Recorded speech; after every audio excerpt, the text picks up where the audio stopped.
우리는 은퇴를 끝이라고 생각했다. 30년, 40년을 일하고 나면 드디어 나만의 시간, 자유를 누릴 거라 기대했다. 아침에 일어나서 시계 안 보고 커피 마시고 취미 생활하고 여행 다니고 손주들 만나고. 그런데 현실은 달랐다. 시간은 자유로운데 돈이 발목을 잡는다. 이게 과연 은퇴인가? 아니면 또 다른 형태의 연장 근무일 뿐인가? 요즘 이런 고민을 안고 살아가는 사람들이 정말 많다. 특히 파이어족 FIRE 퍼넨셜 인디펜던스, 리타이 얼리를 꿈꿨던 이들조차 60이 넘어서 아직도 일한다고 한숨 쉰다. 오늘 이야기할 63세 남성도 그렇다. 그는 분명 파이어족을 꿈꿨다. 조기 은퇴를 준비했지만 결국 다시 매일 아침 출근하는 삶으로 돌아왔다.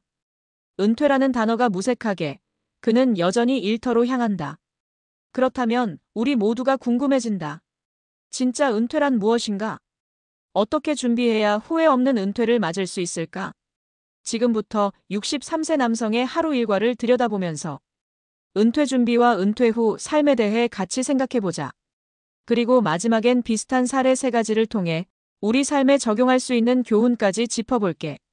본문 은퇴가 아닌 연장전이 된 63세 남성의 하루. 1. 오전 5시 기상 마이너스 다시 출근하는 아침. 그의 하루는 오전 5시에 시작된다. 젊었을 때 직장 다니던 습관이 남아 그런 것도 있지만 무엇보다 출근 시간이 빠르기 때문이다. 새벽 공기는 차갑고 몸은 무겁지만 그래도 일할 수 있는 자리가 있다는 게 다행이라고 스스로를 위로한다. 그가 하는 일은 아파트 경비원이다. 주 5일, 오전 7시부터 오후 3시까지 근무한다.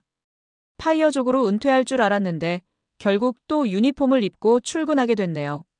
그가 웃으며 한 말이다. 하지만 그 웃음 뒤엔 씁쓸함이 묻어났다. 2.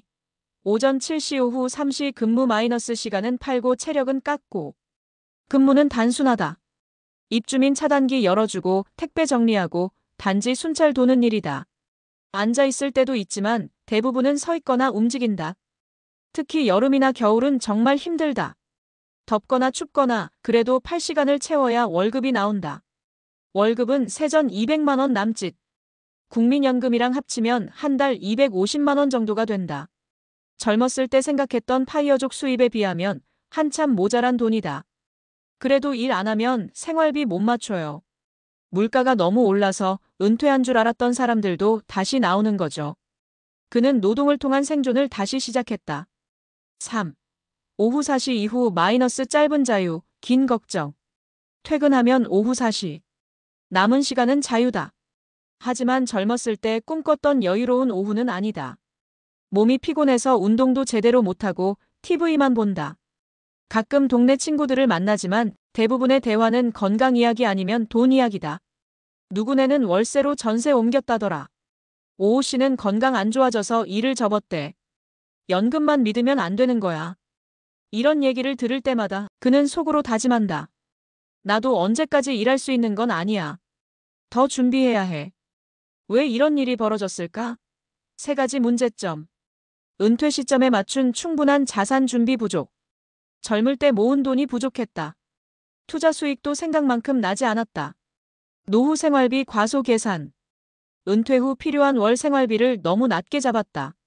실제로는 건강관리비, 물가 상승분이 크게 늘어났다. 심리적 준비 미흡. 나는 은퇴하면 행복할 거야라는 막연한 기대만 했다. 하지만 일상이 무료하고 자존감이 무너질 줄 몰랐다. 사례 3가지 우리 주변에도 있다. 사례 1. 58세 은퇴 후 재취업한 전직 은행원. 박씨 58세는 은행에서 30년 일했다. 퇴직금을 3억 원 받았고 국민연금도 60부터 받을 수 있었다. 하지만 막상 은퇴하니 예상보다 지출이 많았다. 아이 대학 등록금, 노후 건강검진 비용, 예상 못한 지출들이 터졌다. 1년 만에 재취업을 결심했다. 지금은 중소기업에서 회계 일을 하며 월 250만 원 정도 받는다. 은퇴는 끝이 아니라 시작이더라고요. 박 씨의 말이다. 사례 2. 60세 조기 은퇴 실패 후 경비원으로 복귀한 공무원. 정 씨 60세는 공무원으로 정년까지 3년을 남기고 조기 퇴직했다. 이젠 좀 쉬자 싶었지만 현실은 달랐다. 연금은 생각보다 작았고 물가는 매년 치솟았다. 그는 결국 아파트 경비원으로 취업했다. 자존심 상했지만 지금은 오히려 건강에 더 신경 쓰게 됐어요. 일하면서 걷고 사람들과 어울리다 보니 덜 우울해졌다고 했다. 사례 3 62세 파이어족 실패 후 택배 아르바이트하는 전직 자영업자. 김씨 62세는 50대 중반에 가게를 정리하고 은퇴했다. 내 인생 즐길 거야. 라고 다짐했지만 예상보다 돈이 빨리 줄어들었다. 그는 결국 쿠팡 플렉스 택배 아르바이트를 시작했다. 하루 34시간 가벼운 물건만 배달한다. 힘들긴 해도 이렇게라도 벌어야 마음이 편해요. 김 씨는 말했다. 마무리 진짜 은퇴를 준비하려면. 오늘 이야기 듣다 보니 어떤 생각이 들었나? 은퇴라는 단어가 아름답게만 들리진 않았을 거다. 사실 진짜 은퇴는 돈만으로 되는 게 아니다. 건강, 자존감, 생활 리듬까지 모두 준비해야 한다. 그리고 무엇보다 나는 언제까지든 일할 수 있다는 마음가짐도 필요하다. 어쩌면 우리의 은퇴는 일의 형태를 바꾸는 것일지 모른다. 꼭 출근하는 게 아니라 나만의 방식으로 가볍게 일하는 은퇴. 파이어족을 꿈꿨던 63세 남성처럼 우리도 언젠가 시계를 다시 보며 일터로 나설지 모른다. 하지만 그때 후회하지 않으려면 지금부터 준비해야 한다. 돈, 건강, 마음, 세 가지를 모두. 요즘 60대 이상 중에 다시 일을 시작하는 분들이 많습니다. 그 중에는 분명 파이어족 FIRE를 꿈꾸던 사람도 있었죠. 재무적 독립을 이루고 남들보다 일찍 은퇴해 여유 있는 삶을 꿈꿨던 사람들 말이에요. 하지만 현실은 그렇게 낭만적이지 않았습니다. 오늘 이야기한 63세 남성처럼 파이어족을 선언하고 은퇴했지만 결국 다시 아파트 경비원으로 돌아온 분들이 생각보다 많습니다. 많은 분들이 이렇게 말해요. 이게 은퇴가 아니라 그냥 직종만 바뀐 거예요. 더 이상 회의실은 없지만 여전히 출근하고 일하잖아요. 그렇다면 왜 이런 일이 반복되는 걸까요? 파이어족의 실패인가요? 아니면 애초에 우리가 은퇴를 너무 가볍게 생각한 걸까요? 2. 파이어족, 왜 현실에 부딪히는가? 파이어족이란 개념 자체는 훌륭합니다. 돈이 나를 위해 일하게 만들고 자유로운 삶을 추구하자는 철학이죠. 하지만 문제가 되는 건 숫자만 보고 결단했다는 점입니다. 실제 현실에선 이런 변수들이 파이어족의 삶을 흔듭니다. 물가 상승 10년 전 예상한 생활비가 지금은 택도 없어요. 의료비 폭탄 나이 들수록 병원비가 예상보다 큽니다. 심리적 공허감 놀고 먹는 삶은 한두 달이면 질립니다.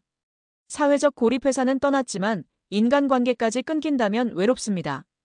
결국 이런 이유로 내가 뭘 잘못했나 생각하며 다시 일을 시작하는 사람이 늘어나는 겁니다.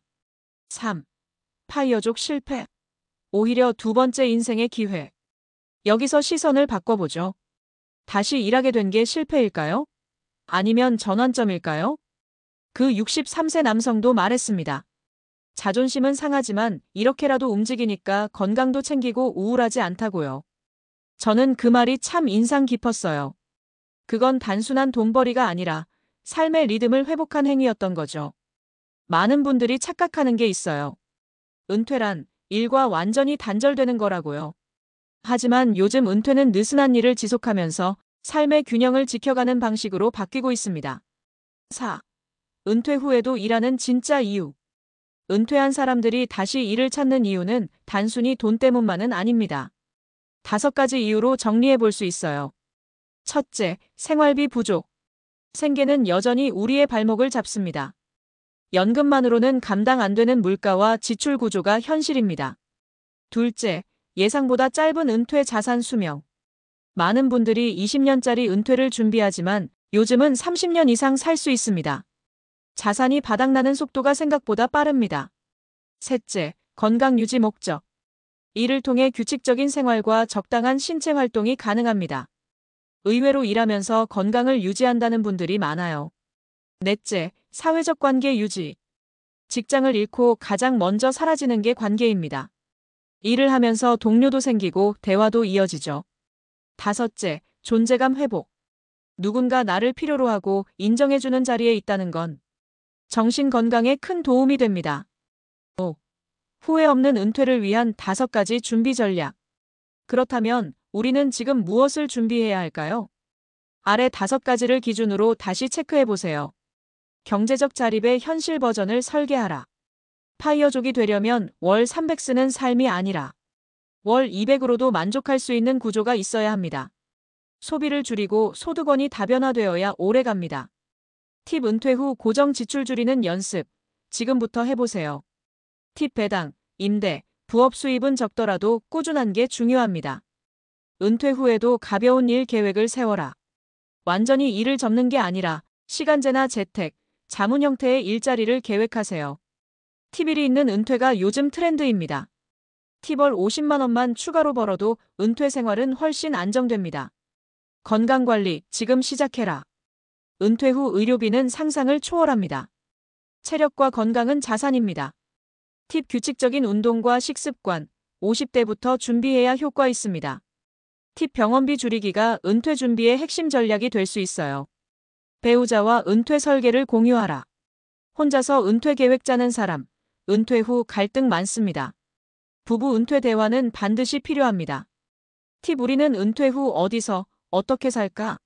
라는 질문을 자주 나누세요. 정체성을 다시 만들어라. 직장인, 사장, 공무원이라는 역할이 사라졌을 때 나는 누구인가가 무너질 수 있습니다.